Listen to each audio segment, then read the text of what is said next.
Welcome to CCL channel. So இன்றைக்கி ரொம்ப பசி, அகோர பசி. சரி, ஓகே, ஏதாவது சாப்பிட்லான்ட்டு கிச்சனுக்கு வந்திருந்தேன். ஸோ மதியம் சாப்பாட்டுக்கு ஆல்ரெடி பிரியாணி செஞ்சு வச்சுருந்தாங்க. பார்க்கலாம் பிரியாணி எப்படி இருக்குதுன்னு சொல்லிட்டு பார்க்கலாம். நல்ல பசி வேறு இருக்குது. ஸோ ஆல்ரெடி பாருங்கள், கரண்டி தட்டு எல்லாம் எடுத்து வச்சிட்டேன்.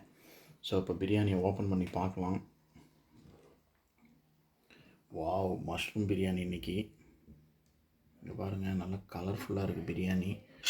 நல்லா பொலன்னு வேறு வெந்திருக்கு. இங்கே பாருங்கள், நல்லா நீட்டாக இருக்குது பாருங்கள், பொலன்னு இருக்குது பிரியாணி.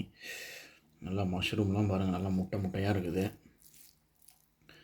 நல்லா கொஞ்சம் அள்ளி போட்டு கொஞ்சம் உடைக்காமல், நம்ம இந்த யூடியூப் சேனல்லாம் நிறைய பார்ப்போம்ல, உடைக்காமல் பிரியாணி எடுக்கணுன்ட்டு, அந்த மாதிரி எடுக்கலாம்.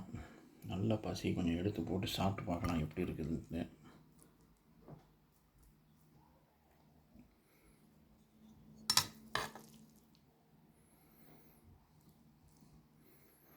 போட்டாச்சு.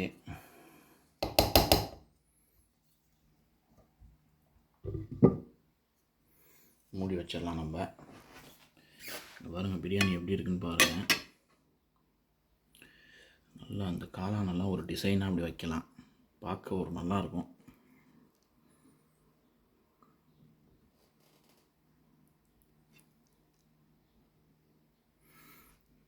ஓகே, இந்த வீடியோ பிடிச்சிருந்தா மறக்காமல் பார்க்க மட்டும் செய்யாதீங்க. லைக் பண்ணுங்கள், கமெண்ட் பண்ணுங்கள், அப்புறம் மறக்காமல் சேனலை சப்ஸ்கிரைப் பண்ணுங்கள். நான் காளான் பிரியாணி சாப்பிட போகிறேன். தேங்க்யூ ஃபார் வாட்சிங்.